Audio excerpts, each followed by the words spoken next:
Iglesia Bautista Misionera del Talar le invita a escuchar el siguiente mensaje que edificará su fe.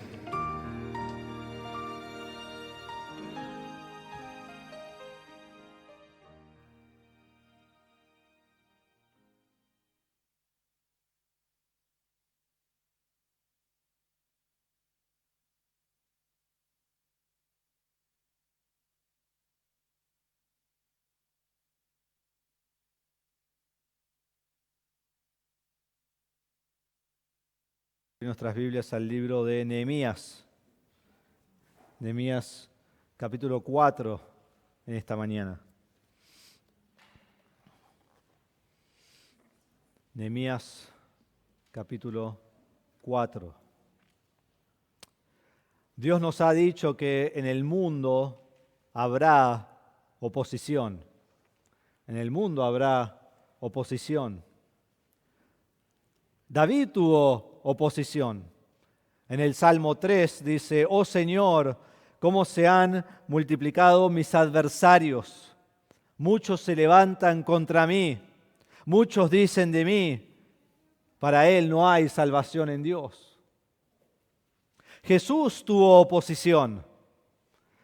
Jesús hacía milagros y sacaba demonios y decían que él mismo tiene a Beelzebú y expulsa a los demonios por medio del príncipe de los demonios. Decían que él era un agente de Satanás. Querían destruir a Jesús. Marcos 11:18 dice: «Los principales sacerdotes y los escribas oyeron esto, buscaban cómo destruir a Jesús». Tenía oposición, querían destruirlo, querían deshacerse de él, lo aborrecían. Pablo tuvo oposición. En 1 Tesalonicenses 2, 1 y 2 dice: «Porque ustedes mismos saben, hermanos, que nuestra visita a ustedes no fue en vano, sino que después de haber sufrido y sido maltratados en Filipos, como saben, tuvimos el valor, confiados en nuestro Dios, de hablarles el Evangelio de Dios en medio de mucha oposición, de mucho conflicto, de amenazas, de gente en contra nuestro». Él tuvo mucha oposición a cada lugar que fue. No solo eso, sino que Pedro también tuvo oposición. En los primeros capítulos del libro de Hechos, en capítulo 4, sanan a un hombre. Y dice así en Hechos 4:18: «Cuando los llamaron, esto es a Pedro y Juan, les ordenaron no hablar ni enseñar en el nombre de Jesús. Pero Pedro y Juan le contestaron: ustedes mismos juzguen si es justo delante de Dios obedecer a ustedes en vez de obedecer a Dios. Porque nosotros no podemos dejar de decir lo que hemos visto y oído». Y después de amenazarlos otra vez, los dejaron ir, no hallando la manera de castigarlos. Más adelante, en el próximo capítulo, Hechos 5:40, dice que ellos aceptaron su consejo y después de llamar a los apóstoles, los azotaron y les ordenaron que no hablaran más en el nombre de Jesús y los soltaron. Vemos que el mundo trae oposición ante el creyente, ante el Hijo de Dios. En Hebreos 11 nos dice que muchos fueron torturados, insultados, azotados, puestos en cadenas y prisiones, apedreados, aserrados y aún muertos a espada. En Hebreos 11, 35 al 37. Entonces vemos que hay oposición. Y esto ha sido así en toda la historia del mundo, siempre ha habido oposición. En el año 1660, John Bunyan, el que ha escrito El progreso del peregrino, un libro muy famoso, él fue a la cárcel por predicar el Evangelio. Y le dieron una sentencia de 3 meses y le dijeron: el momento que vos dejás de predicar el Evangelio, nosotros te soltamos. Solo tenés que decirnos: no voy a predicar más el Evangelio y vos vas a ser libre. Y él dijo así, cito, dice: «Si me libraran hoy de prisión, mañana predicaría nuevamente el Evangelio con la ayuda de Dios». 12 años estuvo en prisión. Y por 12 años él podía salir cuando él quería. Solo tenía que hacer una cosa: dejar de predicar. Y durante esos 12 años tenía una hija en su casa que era ciega, por el cual él sufría mucho. Y sus otros hijos también. Y allí estuvo por 12 años sufriendo, porque él no iba a dejar de predicar el Evangelio. Siempre que el pueblo de Dios, siempre que el creyente quiera hacer la obra de Dios y vivir para Dios, habrá oposición. Siempre habrá oposición. Y no es de extrañarse porque el nombre Satanás mismo significa adversario. Él está en oposición a nosotros, Él está en oposición a Dios, Él es el gran opositor y siempre intenta estorbar el plan de Dios, aunque siempre falla porque el plan de Dios no puede ser estorbado. Pero este adversario busca destruirnos, busca destruir al creyente y más intensamente deseas servir a Dios, más intensamente deseas hacer su obra, buscar a Dios, más intensamente será la oposición. Entonces la pregunta en esta mañana es, ¿cómo debo responder a oposición en el mundo? ¿Cómo debo responder a oposición en el mundo? Y aquí en Nehemías capítulo 4 lo que vamos a ver son dos escenas. Dos escenas. Y las dos escenas llevan la misma respuesta.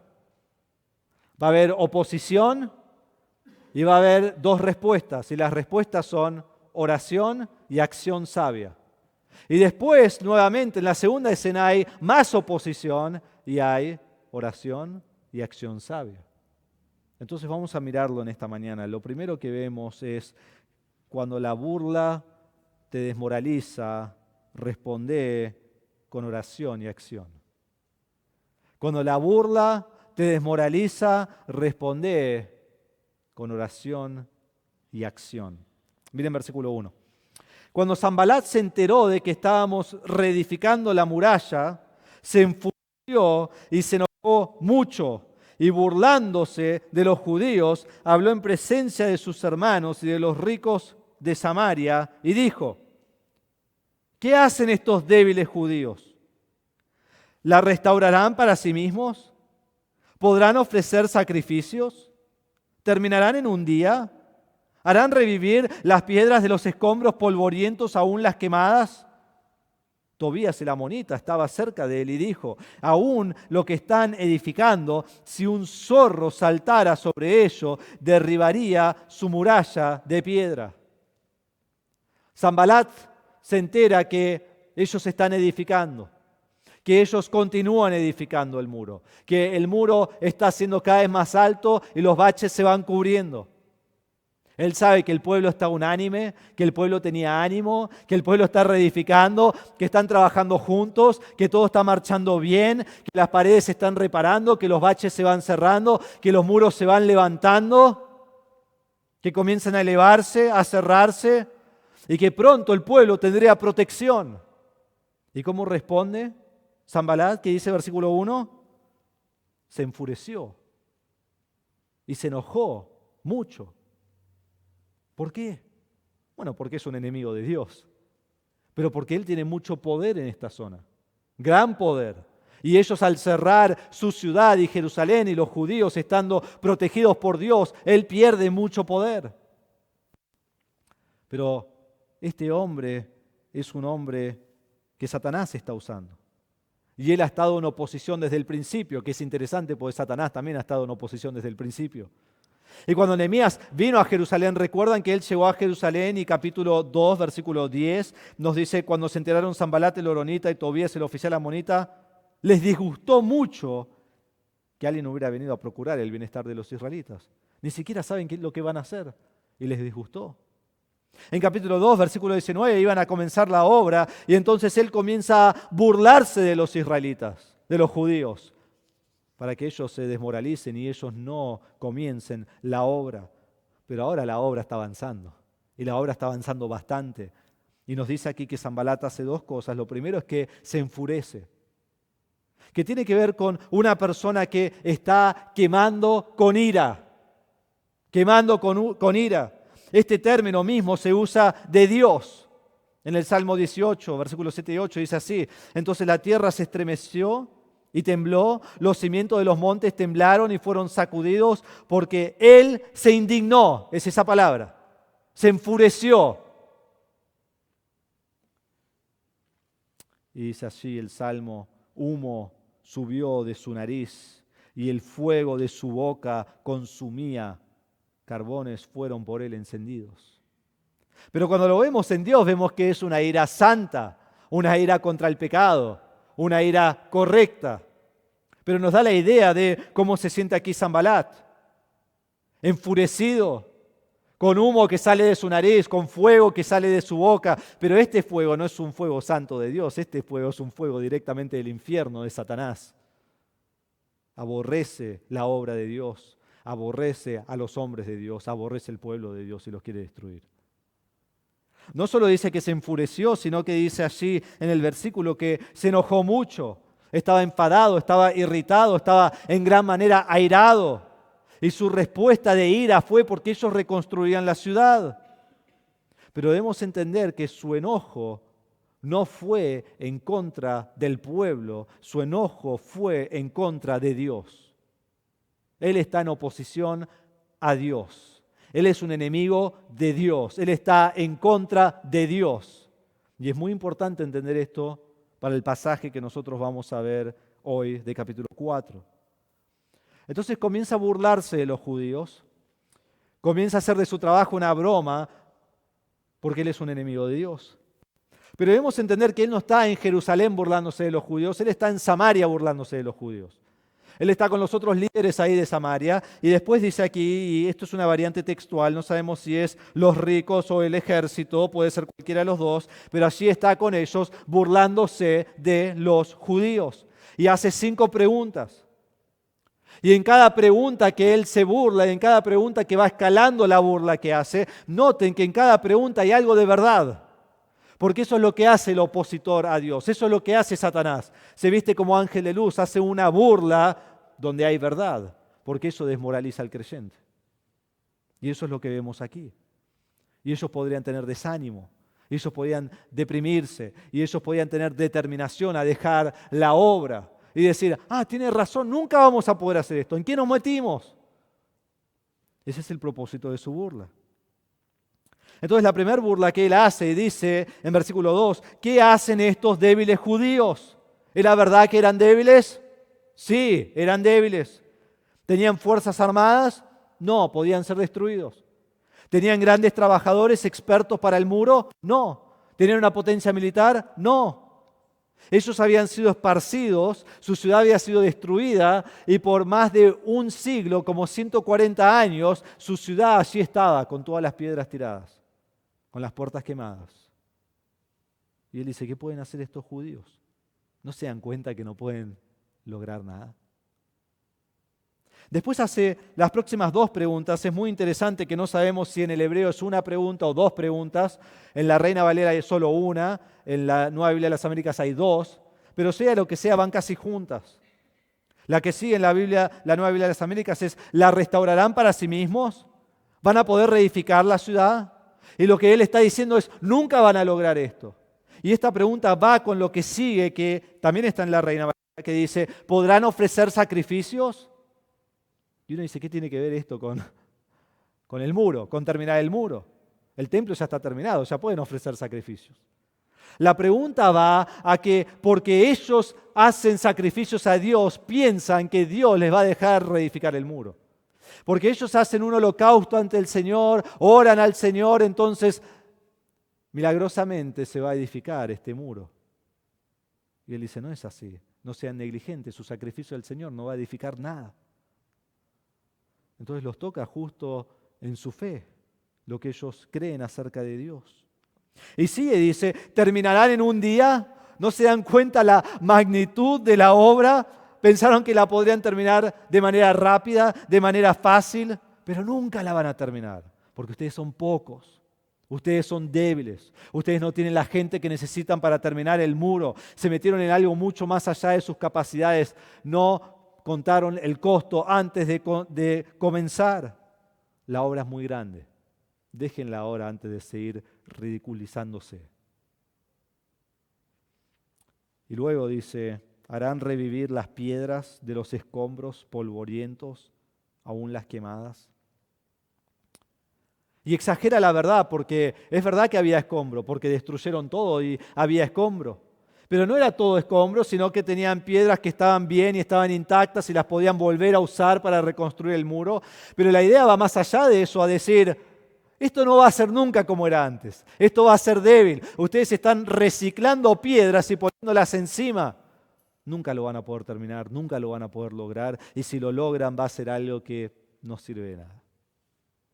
Entonces Sanbalat está haciendo todas estas burlas y Tobías se une a él y dice que él estaba cerca de él y dice, aún lo que están edificando, si un zorro saltara sobre ello, derribaría su muralla de piedra. Dice, pero Sanbalat, imagínate que terminen. Viene un zorro y donde pisa y cuando pisa eso se cae, porque es débil, porque es trucho, porque no sirve de nada. Pero hermanos, no era así para nada. Cuando encontraron este muro después de cavar hace un tiempo atrás, encontraron que el muro tenía 2,5 metros de profundidad. Este no era un muro donde un zorro saltaba y se caía, era un muro fuerte, un muro grueso, un muro profundo. Un muro que el enemigo no quería que ellos construyan. Entonces instigaron al pueblo riéndose de ellos para desanimarlos y para desmoralizarlos y para llevarlos a que dejen la obra. Esa es su única meta. Pero lo que ellos no sabían es que al oponerse a Israel, en realidad se estaban oponiendo a Dios. Y mientras ellos se reían de Israel y se reían de Dios, ¿sabés lo que estaba haciendo Dios en el cielo? Se estaba comiendo las uñas diciendo, ¿ahora qué hago? ¿Qué voy a hacer? No, Dios está como el Salmo 2. ¿Por qué se sublevan las naciones y los pueblos traman cosas vanas? Se levantan los reyes de la tierra y los gobernantes traman unidos contra el Señor y contra su ungido, diciendo, rompamos sus cadenas y echemos de nosotros sus cuerdas. Y miren lo que dice, el que se sienta como rey en los cielos se ríe. El Señor se burla de ellos. Y el salmista dice al final, tú los quebrantarás con vara de hierro, los desmenuzarás como vaso de alfarero. ¿Qué está haciendo Dios en el cielo? Lo irónico es que mientras ellos se burlan del pueblo, Dios se burla de ellos. Y eso es lo que está pasando. Y ellos traman contra Dios, pero no saben que lo único que buscan es el juicio, el furor, la ira de Dios sobre sí mismos. Hermano, ¿vos sos desanimado a dejar la obra? La burla es una táctica muy normal aún hoy en día. Quizás miramos estas burlas y decimos, era fácil, tenían que seguir edificando. No, pero la obra era grande, la obra tenía kilómetros, era muy, muy grande. ¿Vos escuchás la burla de tus opositores? ¿Dejás que sus comentarios te afecten y lo pensás y dices, sí, es verdad, mirá. Es verdad, nunca va a ser tan fuerte el muro. Es verdad, no contamos el costo, nos está tardando un montón terminarlo. Es verdad, somos débiles, no lo podemos hacer. ¿Vos escuchás las burlas que vienen directamente de Satanás? ¿Y cómo respondemos a esas burlas? ¿Cómo respondemos a esa oposición? ¿Cómo respondemos cuando otros nos quieren hacer mal y nos atacan con acusaciones y burlas de parte de Satanás? Bueno, veamos cómo responde Nehemías. Con oración y acción sabia. Primero vemos que él responde con oración. Con oración, en versículos 4 y 5.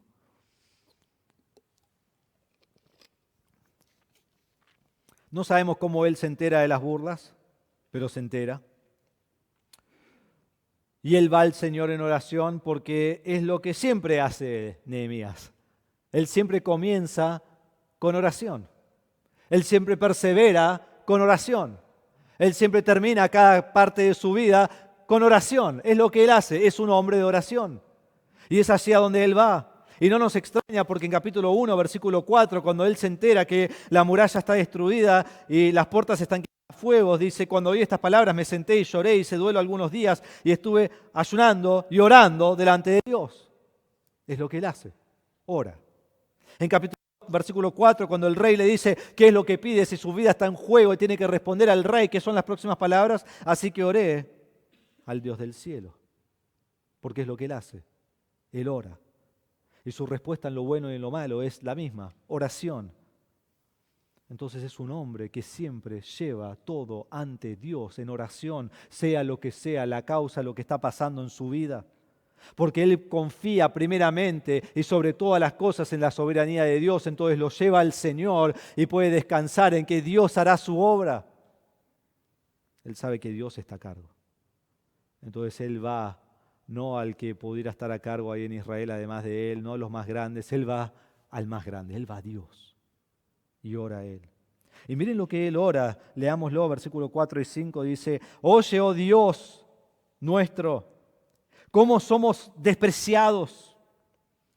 Devuelve su oprobio sobre sus cabezas y entrégalos por despojo en una tierra de cautividad. No perdones su iniquidad, ni su pecado sea borrado delante de ti, porque han desmoralizado a los que edifican. Y esta frase realmente tiene la idea, esa final, que hicieron mal ante los que edifican, porque vemos que el pueblo no está desmoralizado en este punto. No es la mejor traducción, porque en versículo 6 dice que terminan de edificar porque tienen ánimo. Más adelante vamos a ver que se desmoralizan, pero todavía no. Entonces él comienza esta oración y dice: escuchalos, Dios. Mirá lo que ellos dicen de nosotros. Mirá que nosotros somos despreciados, Señor. Mirá todo lo que está pasando. Somos la burla de las naciones. Somos la burla de todos estos pueblos que están alrededor nuestro. Y al querer nuestro mal, Señor, en realidad quieren tu mal. Y te quieren destruir a ti. Y te quieren hacer mal a ti. Entonces, ¿qué le pide Nehemías a Dios? Y nosotros luchamos con esta oración. Nos parece fuerte esta oración. No podemos comprender esta oración. Y decimos: ¿cómo él va a hablar así? ¿Qué dice? Oprimílos, Dios. Castigalos, Dios. Que tu juicio esté sobre ellos, Dios. Llévalos en cautiverio como hiciste con nosotros, porque ellos no hacen lo que tú quieres, y no los perdones. Que tu justicia esté sobre ellos, no borres su pecado, recordá siempre lo que han hecho, castigalos, trae venganza sobre ellos, que tu ira esté sobre ellos, porque ellos merecen el juicio divino. Eso es lo que Nehemías ora. Eso es lo que Nehemías ora. Entonces me encantaría seguir con el pasaje, pero tenemos que detenernos por un momento y ver esta oración tan fuerte de Nehemías y hacernos la pregunta: ¿qué hacemos con esta oración? ¿Qué hago con esto? ¿Fue correcta su oración? ¿Fue incorrecta su oración? ¿Debo orar yo así? ¿Fue una oración sin perdón? ¿Fue una oración sin amor? Jesús no dijo que debemos amar a los que nos aborrecen y aún orar por ellos. Bueno, está orando por ellos, ¿no? ¿Cómo debemos orar por ellos? ¿Podemos orar por el castigo de nuestros enemigos? ¿Debemos amar a nuestros enemigos y orar por ellos por su salvación o debemos orar por su castigo? ¿Cómo debemos orar? Y uno dice: bueno, pero eso fue el Antiguo Testamento, después Dios dijo esto en el Nuevo Testamento. Entonces tenemos dos dioses, uno del Antiguo y uno del Nuevo, con dos oraciones diferentes. No. ¿Esta oración fue correcta? ¿Y hay otras oraciones como esta en la Biblia? Bueno, vamos a ver un poquito acerca de lo que Dios dice primero acerca del pecador. Y no me funciona como siempre el PowerPoint que probamos de antemano que funcionaba.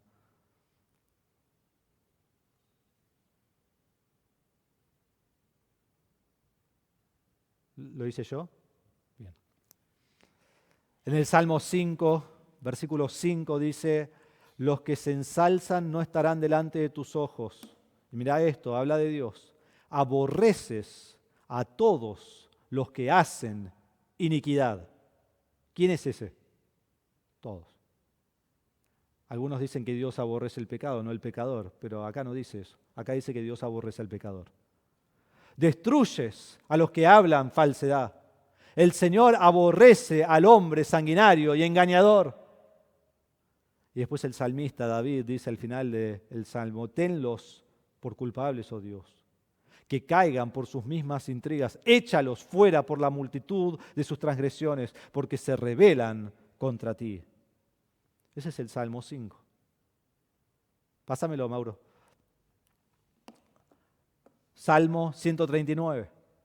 Porque hablan contra ti perversamente y tus enemigos toman tu nombre en vano. Y David dice así: ¿no odio a los que te aborrecen, Señor? ¿Y no me repugnan los que se levantan contra ti? Los aborrezco con el más profundo odio. Se han convertido en mis enemigos. Sean consumidos de la tierra los pecadores y los impíos dejen de ser. Y termina, bendice alma mía al Señor. Aleluya. Próximo. El Salmo, vamos de los Salmos a Jeremías. Miren lo que ora Jeremías a Dios. Pero tú me conoces, oh Señor, tú me ves y compruebas la actitud de mi corazón para contigo. Arrástralos como ovejas para el matadero y sepáralos para el día de la matanza. Sean avergonzados los que me persiguen, pero no sea yo avergonzado. Sean atemorizados ellos, pero que no me atemorice yo. Trae sobre ellos el día de calamidad y destrúyelos con doble destrucción. Él es peor que David. El próximo, Jeremías 18. Por tanto, entrega a sus hijos al hambre, abandónalos al poder de la espada. Que se queden sus mujeres sin hijos y viudas. Que sus maridos, sean sus maridos asesinados, sus jóvenes heridos a espada en la batalla. Que se oigan los gritos desde sus casas cuando de repente traiga sobre ellos saqueadores porque han cavado fosa para atraparme y han escondido trampas a mis pies. Pero tú, oh Señor, conoces todos sus planes de muerte contra mí. No perdones su iniquidad, ni borres de tu vista su pecado. Que sean derribados delante de ti. En el tiempo de tu ira, actúa contra ellos. ¿Estaban todos equivocados al orar así? Y esto es un ejemplo porque hay muchos ejemplos más de estas oraciones ante Dios. Hermanos, la oración de Nehemías va de la mano con los salmos, va de la mano con Jeremías y va de la mano con otros que podemos encontrar en el Antiguo Testamento. ¿Cómo respondo a este tipo de oraciones? ¿Son correctas? Entonces déjenme darle algunos principios. Primero vemos que esto es una oración, tanto ahí en Jeremías, en los Salmos y aquí en Nehemías, es una oración imprecatoria, y los salmos que leí son salmos imprecatorios, se llaman, donde el que ora desea el sufrimiento del otro. Y suplican a Dios por justicia de Dios sobre los que aborrecen a Dios. Entonces está pidiendo que todo aquel que aborrece a Dios, que Dios lo destruya. Entonces cuando ora Nehemías aquí, no es una oración contra sus enemigos, es una oración contra los enemigos de Dios. Y hay una diferencia muy grande. Su oración no fue porque él se burla de Israel, su oración fue porque él se burla de Dios. No porque son enemigos de Israel, pero porque son enemigos de Dios. No porque se opusieron al propósito de Israel, pero porque se oponen al propósito de Dios. Estos son malvados que desechan a Dios. Estos son malvados que quieren estorbar el plan de Dios. Es un escarnio contra Dios, debemos entender eso. Porque si no, no podemos entender la oración. Y Nehemías pide juicio divino contra estos enemigos, contra estos pecadores. Ahora, notemos que no ora en contra de la salvación de estos hombres, sino que ora de que haya justicia divina sobre ellos. Entonces, igual que el salmista, igual que Jeremías, igual que Nehemías, pasamos al Nuevo Testamento. Pues decimos, ahí no encontramos esto. Sí, encontramos lo mismo. En Apocalipsis capítulo 6, versículo 10, dice así, pueden escuchar, clamaban a gran voz. Estos son los que fueron martirizados en la gran tribulación. Y dice, ¿hasta cuándo, oh Señor, santo y verdadero, esperarás para juzgar y vengar nuestra sangre de los que moran en la tierra? Esto es al final de todos los tiempos. Y no solo eso, pasa al próximo, Mauro.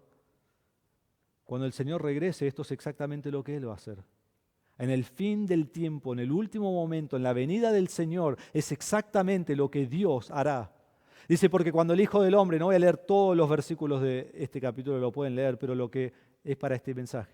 Pero cuando el Hijo del Hombre venga en su gloria, esto es al final, y todos los ángeles con Él, entonces Él se sentará en el trono de su gloria. Y serán reunidas delante de Él todas las naciones. Y separará a unos de otros, como el pastor separa a las ovejas de los cabritos. Y pondrá las ovejas a su derecha y pondrá a los cabritos a su izquierda. Pasamos al próximo. Entonces el rey dirá a los de su derecha, vengan benditos de mi Padre, hereden el reino preparado para ustedes desde la fundación del mundo. Entonces dirá también a los de su izquierda: apártense de mí, malditos, al fuego eterno que ha sido preparado para el diablo y sus ángeles. Estos irán al castigo eterno, pero los justos a la vida eterna. Esta oración de Nehemías va de acuerdo a toda la Biblia, va de acuerdo al pensamiento de Dios, va de acuerdo a lo que Dios va a hacer. Dios protege a los rectos y los trae a sí mismo a la vida eterna, y Dios destruye a los injustos. Pero Nehemías no está orando que ellos no puedan ser salvos, está orando que Dios haga retribución sobre su pecado contra él, que es exactamente lo que Dios hará con todos los injustos al fin de los tiempos. Pero quiero que notemos otra cosa aquí en esta oración que es muy importante, porque a veces leemos la oración y condenamos a Nehemías, pero en realidad lo deberíamos encomendar, porque miren lo que él hace. Él no busca venganza personal. Él no busca venganza personal. Nosotros oramos, Señor, ayúdalos, salvalos, no sé qué, pero mientras tanto estamos anotando cómo nos vamos a vengar personalmente. Él no busca eso, porque él sabe que la venganza pertenece a Dios. Entonces él no toma venganza en sus manos, él no reacciona contra el enemigo, él no pelea contra el enemigo, él no habla al enemigo, él no le manda cartas al enemigo, él no amenaza al enemigo. ¿Qué hace él? Lo lleva a Dios en oración. Lo pone ante Dios y deja la venganza en las manos de Dios y pide la justicia recta de Dios. Él sigue el ejemplo de Jesucristo. ¿Qué hizo Jesús cuando estaba en la cruz? 1 Pedro, capítulo 2, versículo 23 dice: y que cuando lo ultrajaban no respondía ultrajando, y cuando padecía no amenazaba, sino que encomendaba a aquel que juzga con justicia. Eso hacía Cristo en la cruz. Encomendaba a Dios que juzga con justicia. Y eso es lo que hace aquí Nehemías. Y Nehemías va en oración a Dios, pone todo ante Dios, deja todo a los pies del Señor y vuelve a la obra, porque hay mucho trabajo por hacer. Entonces ven cómo su oración lo pone en las manos del juez justo y después se da vuelta y vamos a ver que siguen construyendo. No está pensando en ellos, no habla mal de ellos, no busca su venganza. Él vuelve a la tarea divina que Dios le ha dado. Entonces eso es lo que Él hace. Y eso es lo que nosotros debemos hacer. Cuando alguien me hace mal, lo pongo en las manos de Dios, que Dios haga justicia sobre eso y vuelvo a la obra. Y si Dios me da oportunidad de predicarle el Evangelio, le predico el Evangelio. Y oro por su salvación. Y no piensen que por lo que ora Nehemías aquí, Nehemías no cree que si Dios lo trae a sí mismo como su pueblo, que él lo aceptaría. Nehemías aceptaría eso totalmente. Pero ora por juicio sobre la persona sin arrepentimiento. Hermano, ¿cómo respondés vos cuando alguien te desprecia? ¿Cómo respondés vos cuando alguien se pone en contra tuyo? Cuando alguien se burla de ti, cuando alguien te quiere destruir. ¿Vas al Señor en oración? ¿Encomendás a esa persona al Señor? Esa debe ser nuestra respuesta. O tenés ansiedad y esa ansiedad que tenés no la llevás ante Dios y te querés vengar y querés hacer mal y no podés encomendar a Dios porque mirá lo que me hizo y si me hace esto yo tengo que hacerle esto. Tal como Sansón, ¿no? Cuando él se vengaba, después el pueblo se vengaba de él, después él se vengaba del pueblo y no terminaba nunca. En oración, dejémoslo en las manos del Señor mientras que oramos por su arrepentimiento y salvación. ¿Es así tu oración? Dejás que el Señor se ocupe. Porque aunque nosotros pensamos que juzgamos justamente, no lo hacemos. Solo Dios lo hace. Debemos dejarlo en sus manos. Entonces Él ora, allí en versículos 4 y 5.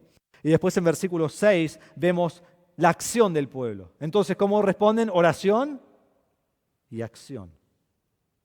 Versículo 6, edificamos la muralla hasta que toda la muralla estaba unida, hasta la mitad de su altura, porque el pueblo tuvo ánimo para trabajar. Luego de poner todo en las manos del Señor, siguieron trabajando. Y hermanos, así debemos entender la soberanía de Dios, que Dios está en control de todas las cosas, que lo que la soberanía de Dios demanda es que en cada situación yo vaya ante Él en oración y confianza, poniendo todo en sus manos, y mientras pongo todo en sus manos, estoy activo en su obra. Ellos se resguardaron de dos errores. El primer error es la persona que confía en el Señor asumiendo que no tiene responsabilidad de hacer nada. Entonces ora a Dios, dice, Dios, hacelo, y yo me quedo acá sentado. Termina la obra. Ese es un error. Pero el otro error es trabajar haciendo todo, confiando en mí mismo, sin ir a Dios en oración para nada y sin confiar en Él en nada. Y pelearme con todos los enemigos y destruirlos a todos los enemigos hasta que yo destruyo a ellos, construyo el muro y Dios no tiene lugar.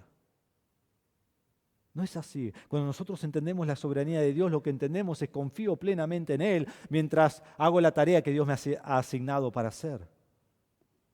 Entonces eso es lo que ellos hicieron. Mientras el enemigo se burló, el pueblo edificó. ¿Y cuál fue el resultado? Versículo 6 nos dice que ellos terminaron hasta la mitad del muro. Viene rápido.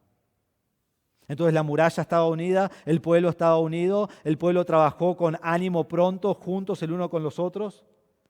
Entonces vemos que la oposición se burló, pero Nehemías oró y el pueblo trabajó y la obra avanzó. ¿Por qué? Porque ellos respondieron correctamente. Si no hubieran respondido así, no hubiera salido así. Cuando otros se burlan de ti, cuando otros quieren tu mal, hermano, no te intimides, no te desmoralices, no te desanimes, con confianza anda a Dios en oración. Y al ir en Dios en oración, ponete en acción. Esa es nuestra respuesta. Quizás decimos, claro, a mí algo me va mal, yo tengo sufrimiento, estoy muy mal y voy al Señor en oración, pero pastor, para mí es diferente porque cuando yo voy al Señor en oración, las cosas se ponen peores. La prueba es más difícil, la tentación es más fuerte, los enemigos son peores, cosas que antes no me pasaban, ahora me pasan, estoy en más sufrimiento que antes. Ojalá fuera como Nehemías. Bueno, ¿qué ocurrió con Nehemías? Vamos a ver, ¿qué pasa con Nehemías? ¿Cómo debo responder a la oposición del mundo? Lo primero que vimos es que cuando la burla te desmoraliza, responde en oración y acción. En segundo lugar, vemos cuando la burla se intensifica en amenaza, responde con oración y acción. Para Nehemías no fue más fácil. Para Nehemías fue más difícil. Lo que Nehemías hace ahora se intensifica no solo a burla, sino a los vamos a matar. Dice versículo 7, cuando Sanbalat, Tobías, los árabes, los amonitas y los de Asdod se enteraron que continuaba la reparación de las murallas de Jerusalén, que las brechas comenzaban a ser cerradas, se enojaron mucho. Y todos ellos conspiraron juntos para venir a luchar contra Jerusalén y causar disturbio en ella. Cuando los enemigos se enteraron de lo que estaba sucediendo, vemos aquí en este versículo que ahora no solo menciona a Sanbalat, no solo menciona a Tobías, sino menciona a todos los enemigos juntos. Pásamelo, Mauro, al próximo. Estos son todos los enemigos que Jerusalén tiene a su alrededor. Y todos los que se mencionan aquí, porque tenemos a Sanbalat en Samaria, a Tobías en Amón, tenemos a los árabes, que son los que están bajo Gesem, que ya vimos, todo al sur. Y aún menciona a los amonitas, y luego menciona a los de Asdod. Pasa uno más, Mauro. Menciona a los de Asdod. Estos no habían sido mencionados antes en el libro. Pero por las dudas de que se quieran ir al mar, ¿sabés qué hay antes del mar? Otro enemigo. Los rodean por todos lados. Y se unen todos juntos en contra de Jerusalén, en contra de Dios. La respuesta de ver la muralla terminada hasta la mitad es que se enojan mucho, tal como Sanbalat, y se unen y son una fuerza tremenda. Uno de esos lugares podría destruir a Jerusalén, pero se unen todos. Se unen todos. Y su plan es deshacerse de Jerusalén. Su plan es destruir a todos los judíos. Su plan es matarlos a todos. Están enojados. ¿Cómo responde ahora Nehemías? ¿Cómo responde Nehemías? Versículo 9. Es casi como un disco rayado, ¿no? Siempre hace lo mismo una y otra vez. Entonces oramos a nuestro Dios. Entonces oramos a nuestro Dios. Increíble. Ha orado, siguieron trabajando, Nehemías hizo todo bien, acudió a Dios. Y en medio de toda su oración, de versículo 4 y 5, de terminar la obra hasta la mitad, ¿qué pasó? Solo tuvo más sufrimiento. Su oración a Dios lo llevó a tener más sufrimiento, a que los enemigos se junten ahora y quieran luchar contra ellos. Jerusalén está en grandes problemas. ¿Y cómo responde Nehemías? Ora, como siempre. Dice, Dios, te encargaste de la burla, Dios, te vas a encargar de esto. La otra vez actué, ahora estamos en una peor situación que la anterior. Sigo orando, sigo orando. Y a veces nosotros, hermanos, oramos y después algo empeora. Y decimos, ya no oro más, Señor, porque si no hubiera orado, mira, estaría bien y ahora mira cómo estoy. Nehemías va al Señor en oración siempre, en toda situación responde de la misma manera. ¿Vos respondés siempre en oración al Señor? En cada situación, en cada dificultad, en cada oposición, en cada cosa que te pasa en la vida, respondés en oración, confiando en Dios. No solo responden en oración, pero actúan.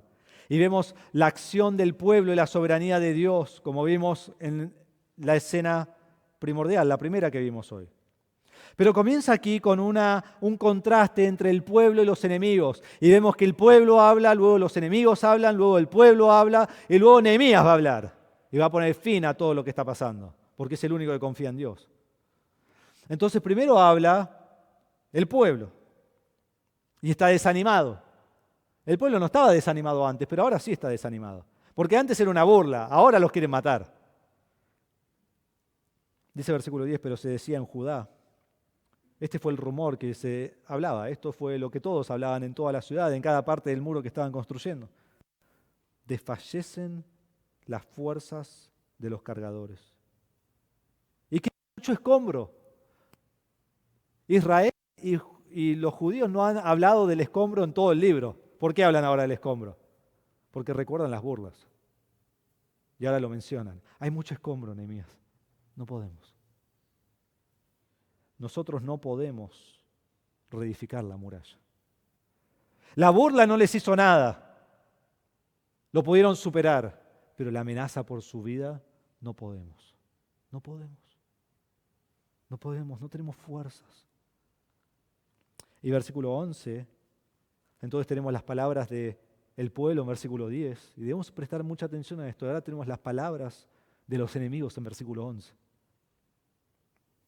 Y son como hienas que quieren venir a atacar en patota y destruir a todos. Dice, no sabrán ni verán hasta que entremos en medio de ellos y los matemos y hagamos cesar la obra. El pueblo entró en pánico. Y antes de juzgarlos, ¿cómo estaríamos nosotros, no? El pueblo entró en pánico. El pueblo no confió en el Señor. El pueblo perdió todas sus fuerzas. El pueblo quería dejar la obra. El pueblo pone excusas. El pueblo tiene temor. Versículo 14 nos dice que tienen temor. Y en su desánimo, ahora en versículo 12, vienen los judíos que viven alrededor de la ciudad, más cerca a los enemigos, con los rumores de los enemigos. Pues recuerdan en capítulo 3 que vimos que muchos vivían fuera de la ciudad, como a 5, 6, 8, 10 kilómetros de la ciudad. Y ahora ellos vienen uno detrás de otro. Dice en versículo 12, así que cuando los judíos que habitaban cerca de ellos vinieron y nos dijeron 10 veces, que es una forma de decir una y otra y otra y otra y otra vez. Cada vez que alguien llegaba al pueblo, a Jerusalén, decían, subirán contra nosotros de todo lugar a donde ustedes se vuelvan. Van a venir de cada lado de la ciudad y nos van a rodear y nos van a atacar cuando menos lo esperemos. Y si vamos al sur, allí van a estar. Y si vamos al norte, allí nos matarán, nos van a rodear y donde nos demos vuelta estamos muertos. No tenemos esperanza. No tenemos esperanza. Fue una amenaza real. Y los enemigos los iban a matar. Y los enemigos los querían destruir. Y esto produjo desánimo, y produjo temor, y produjo terror, y produjo desesperación. Desesperación. Pero la respuesta de Nehemías, vimos en versículo 9, fue oración. Y es así que respondemos muchas veces cuando nos ocurre algo, o en desesperación, o en oración. Y cuando pongo todo en oración delante de Dios, no hay desesperación. Pero cuando no oro al Señor, hay desesperación. Y si oro y tengo desesperaciones porque realmente oré por orar, no oré a Dios. Entonces vemos que no solo hubo oración, pero hubo acción de parte de Nehemías. Versículo 9 dice, para defendernos montamos guardia contra ellos de día y de noche. Entonces eso es como un resumen de lo que ellos hicieron y luego eso se desarrolla en todos los versículos que siguen. Y vemos que mientras él está poniendo guardia en todo el muro, el enemigo tiene sed por su sangre y los atacarán en cualquier momento. El pueblo está sin esperanza, sin ánimo, sin fuerzas, pero Dios usa a un hombre, para devolver la esperanza al pueblo. Entonces vemos aquí la acción de Nehemías y la vemos en dos partes. Primero, confía en Dios. Tiene total confianza en Dios y luego toma acción sabia contra los enemigos. Entonces miren cómo él confía en Dios. En 4:14 dice, cuando vi su temor me levanté y dije a los nobles, a los oficiales y al resto del pueblo, ¿qué hace Nehemías? Él para toda la obra. Paren, frenen la obra. Reunámonos. Y se reúne con, dice allí en versículo 14, los oficiales, los nobles y el resto del pueblo. Así están todos reunidos. Tiene que parar la obra para hablarles, para que entiendan una cosa, para que entiendan que sobre todo esto está Dios, para que ellos puedan confiar en Él. Y dice así, no les tengan miedo, basta de tener temor, basta de ser cobardes, no tengan miedo, acuérdense del Señor, que es grande y temible. Y luchen por sus hermanos, sus hijos, sus hijas, sus mujeres y sus casas. ¿Les hace recordar algo este versículo? ¿Qué dijo Nehemías en Nehemías 1:5? Oró al Señor y dijo, te ruego, oh Señor, Dios del cielo, el grande y temible Dios. Cuando su vida no estaba en juego y él se preparaba para ir a Jerusalén, él ora a Dios y dice, tú eres grande y temible. Y cuando su vida está en juego y Nehemías pudiera morir en esta ocasión, él le dice a todos, no teman, teman a Dios. Él es grande y temible. Él es el que está en control de todas las cosas. Él es el que se va a ocupar de nosotros. Teman a Él. Cuando se presenta la oposición, cuando su vida está en juego, Él le dice, ¿se han olvidado de todo?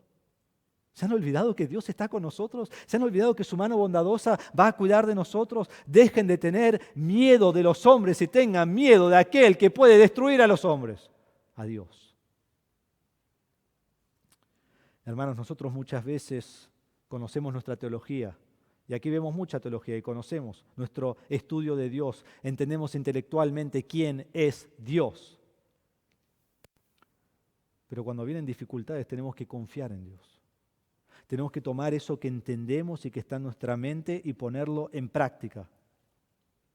Entonces cuando vienen las dificultades adoramos a Dios y tememos a Dios y Dios es el centro de nuestras vidas. Y a veces cuando entendemos todo eso, igual llegan las dificultades y decimos, no, ¿qué le pasa a Dios? ¿Por qué hizo esto? Y nos enojamos como que Dios estuviera contra nosotros. Pero Dios es soberano aún cuando vienen dificultades en nuestra vida. No nos derrumbemos. Recordemos que Dios es grande y temible y confiemos en Él. ¿Cómo respondo a la oposición del mundo? ¿Cómo respondo a la burla? ¿Cómo respondo a las amenazas? Dios es grande y temible. Dios está en control. En Dios voy a confiar.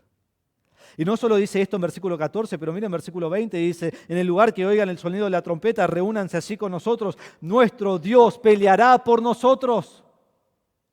Y noten esa frase, nuestro Dios no peleará con nosotros, no va a pelear con nosotros.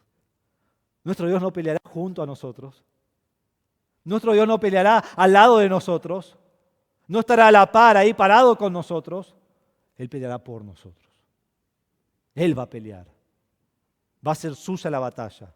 Él es el que luchará. Y si nos atacan y cuando nos ataquen, no se preocupen porque Dios pelea por nosotros. No es uno más. Es el que vencerá. Y ellos debían entender eso. Y hermanos, es así en nuestra vida hoy también.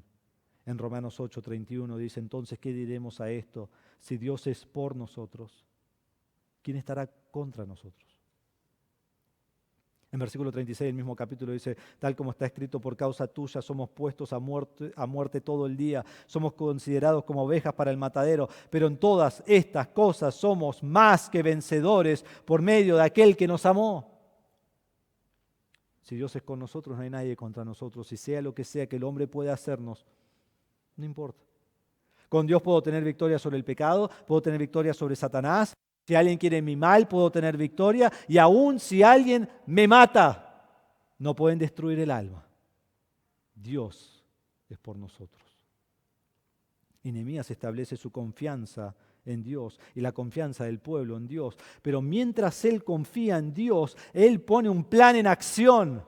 Porque como vimos, esa es la forma de responder a la soberanía de Dios. Confío totalmente en Él y Dios me llama a poner en acción un plan sabio, y es exactamente lo que Él hace. En versículo 9 nos dice que montó guardia para defenderse día y noche. Luego en versículo 13 dice, entonces aposté hombres en las partes más bajas del lugar, detrás de la muralla, en los sitios descubiertos. Aposté al pueblo por familias, con sus espadas, sus lanzas y sus arcos. Los puso ahí listos para pelear. Versículo 14, al final, él dice, luchen por sus hermanos, sus hijos, sus hijas, sus mujeres y sus casas. Los pone juntos, ¿por qué? Porque yo voy a luchar mucho más fuerte por mi hija que está al lado mío, que la hija de la hija de la hija de la hija, perdón, que la amiga de la amiga de la amiga de la amiga de mi hija. Ella, no me importa, pero no tanto. Pero mi hija los pone por familias, para que se defiendan mutuamente, para que se ayuden mutuamente. Los pone juntos. Versículo 15, a la mitad dice, y que Dios, al final, entonces todos nosotros volvimos a la muralla, cada uno a su trabajo. Entonces los reúne a todos, les dice, confíen en Dios, teman a Dios, y ahora vuelvan a trabajar. Pero no fue un trabajo como era antes. Versículo 16, desde aquel día la mitad de mis hombres trabajaban en la obra, mientras que la otra mitad portaba las lanzas, los escudos, los arcos y las corazas, y los capitanes estaban detrás de toda la casa de Judá. Entonces la mitad está trabajando y la otra mitad está ahí parado en guardia, esperando. Versículo 17, los que reedificaban la muralla y los que llevaban cargas, llevaban la carga en una mano trabajando en la obra, y en la otra empuñaban su arma. Entonces hay la mitad de la gente que tiene su arma listo para batallar, y la otra mitad de la gente está trabajando, pero tienen un cinto con su espada ahí. Entonces están listos en cualquier momento para dejar todo y pelear. Todo el pueblo está preparado. Todo el pueblo está preparado.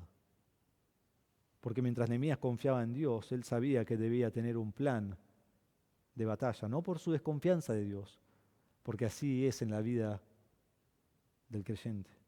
Confío en Dios y actúo de acuerdo a como Él quiere que actúe. Versículo 18 dice, cada uno de los que reedificaban tenía ceñida al lado su espada mientras edificaba. El que tocaba la trompeta estaba junto a mí. Entonces sabemos que las trompetas se usaban en ese tiempo para muchas cosas. En este caso es para que si ven al enemigo que comienza a venir, había una persona que tocaba una trompeta.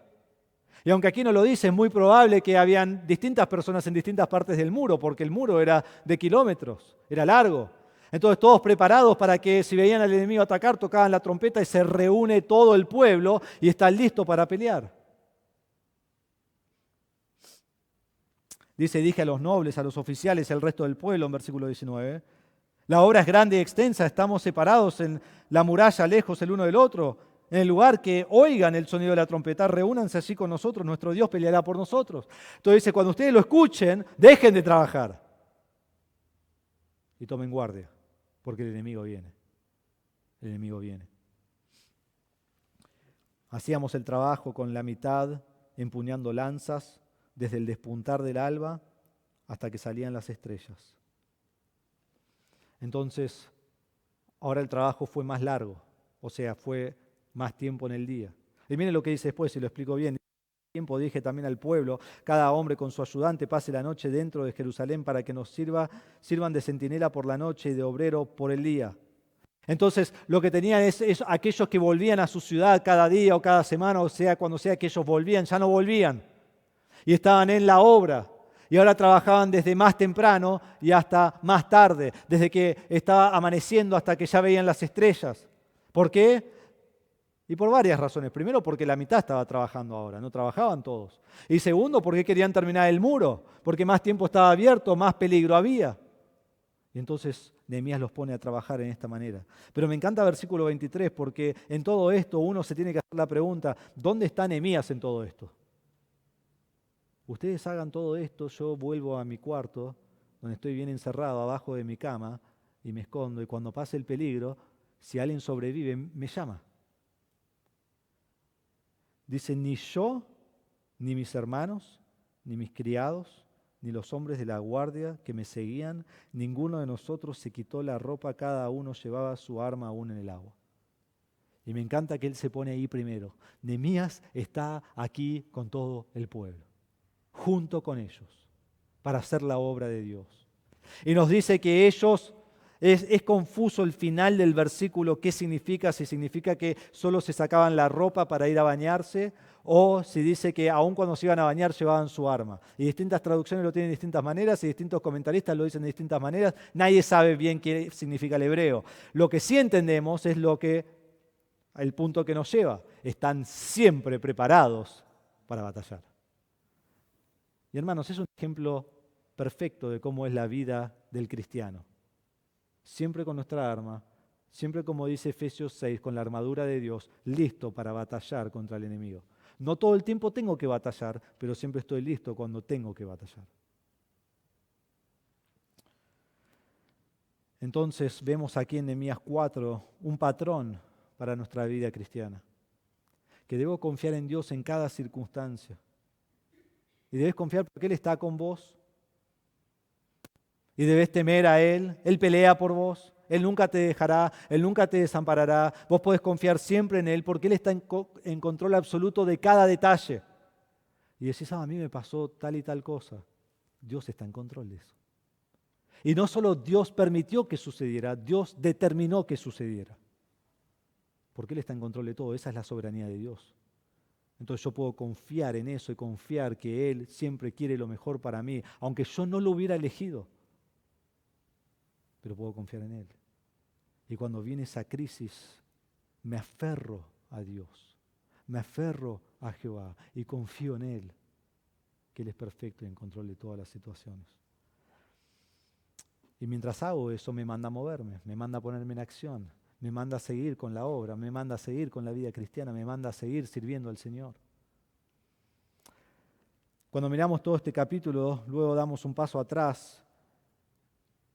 Y yo me hice esta pregunta, ¿cuál fue el resultado del intento de los enemigos? Miren versículo 15. Sucedió que nuestros enemigos se enteraron que conocíamos sus propósitos y que Dios había desbaratado sus planes. ¿Cuál fue el resultado?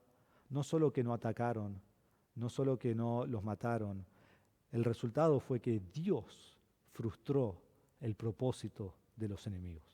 Dios lo frustró. Nehemías estaba preparado, Nehemías estaba confiando en Dios, Nehemías puso guardia, Nehemías tuvo sabiduría, pero en fin, Nehemías no frenó a nadie. Dios desbarató sus planes. Dios puso fin a sus planes, Dios frustró sus planes, Dios destruyó sus planes. Y hermanos, muchas veces Dios obra en esa manera y es hermoso. Quiere que vos confíes en Él y vos tenés un plan y vos hacés tu plan confiando en Dios y en su poder absoluto y tenés todo listo y va a ser así y asá. Y Dios viene desde otro lado y logra su propósito de una manera magnífica, diciendo, qué bueno que te preparaste, no te necesitaba. Y nos recuerda que siempre debemos confiar en Dios. Y eso de que Dios obra como quiere no significa que yo digo, bueno, si Dios obra como quiere, que haga lo que quiera. No. Yo debo vivir la vida cristiana, yo debo tomar acción, pero debo confiar en Dios, pues su plan siempre es mejor. Y Nehemías no dijo acá, Dios desbarató sus planes, pero qué bueno hubiera sido que nosotros los matemos. No. Dio gloria a Dios por eso. Entonces, para terminar, ¿cómo respondemos nosotros a la oposición del mundo? ¿Cómo respondemos a la oposición del mundo? En el mundo habrá oposición. Y más querés servir a Dios, más oposición habrá. Y hermanos, seríamos negligentes en pensar que no viene más oposición. viene, y viene con furia, y viene con odio. Y cuando nosotros nos asentamos en lo que la palabra de Dios dice, nos dicen toda clase de nombres, y ya pronto nos van a querer destruir y nos van a querer matar. Debemos mantenernos firmes, debemos mantenernos unánimes, debemos mantener ánimo pronto, ocupándonos en las cosas espirituales y en la obra de Dios. Y cuando viene la oposición, como vemos aquí, debemos confiar en la soberanía de Dios. Entonces debo llevarlo al Señor en oración.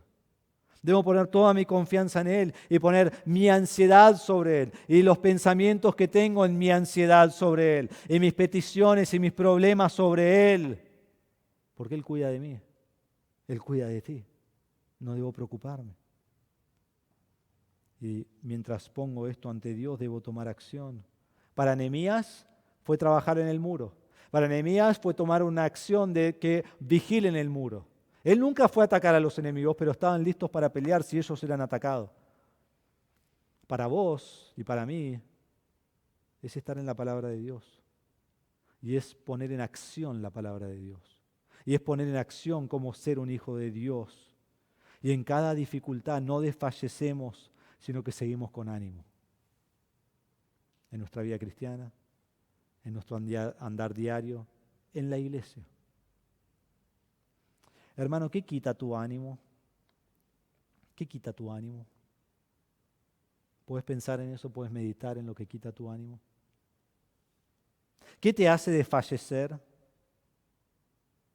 ¿Qué está usando el diablo o a quién está usando el diablo para intentar destruirte? Porque está ocurriendo todo el tiempo. Llévalo al Señor en oración. Confía en el Señor porque Dios pelea por vos y Dios frustra el plan del enemigo. No desfallezcas. Dios está con vos y actúa según su palabra. Entonces, ¿cómo respondemos a la oposición del mundo? Descansando en la soberanía de Dios. ¿Y cómo descanso en la soberanía de Dios? Esto incluye confianza plena en el Señor, yendo a Él en oración, sabiendo que Él está en control de todo y va a ser como Él ha determinado desde antes de la fundación del mundo, mientras que al mismo tiempo tomamos acción delante de Él. En Juan 16:33 Jesús dijo, en el mundo tienen tribulación, en el mundo tienen aflicción, en el mundo habrá opresión, en el mundo habrá dificultad, en el mundo habrá oposición, pero confíen, yo he vencido al mundo. Amén. Oremos.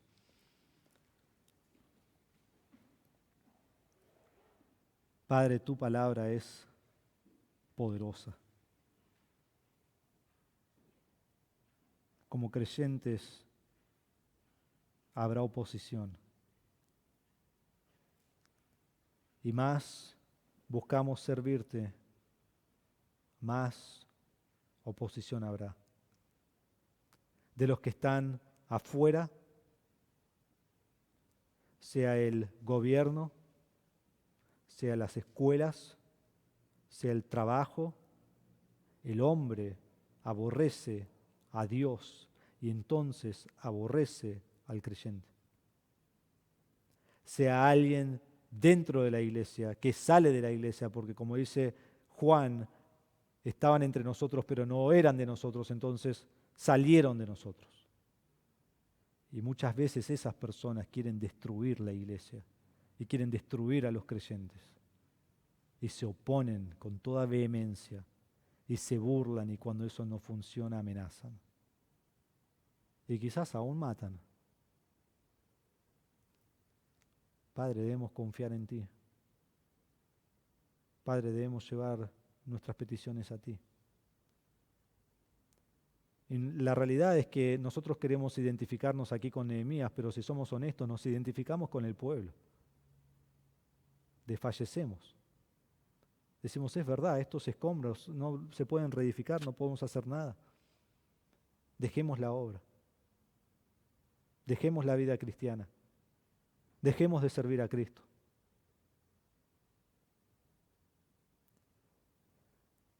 Padre, ayúdanos a confiar en ti, que estás en control de todo y haces todo de acuerdo a tu voluntad perfecta, aun cuando no lo entendemos. Y Padre, no los hagas pasivos, o tú no lo haces, no seamos nosotros pasivos, sino que seamos activos en la obra del Señor en la iglesia y en la vida cristiana. Porque nos llamas a confiar plenamente en ti y a actuar siendo más y más como Cristo. Entonces, Señor, te pido por cualquier prueba y dificultad, cualquier oposición que un hermano está pasando en este momento, sea burla, sean amenazas,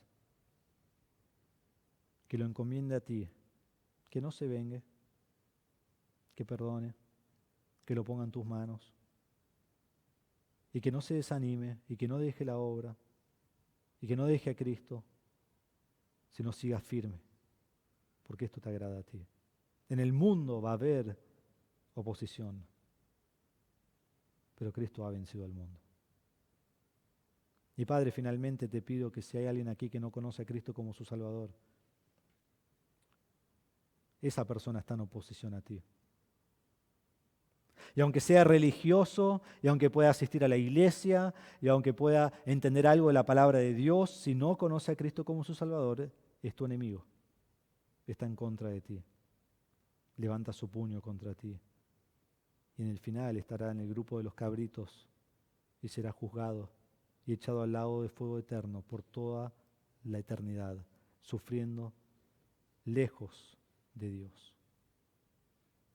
Te pido, Señor, que obres en su corazón, quebrante su corazón, que entienda que es un pecador, una pecadora.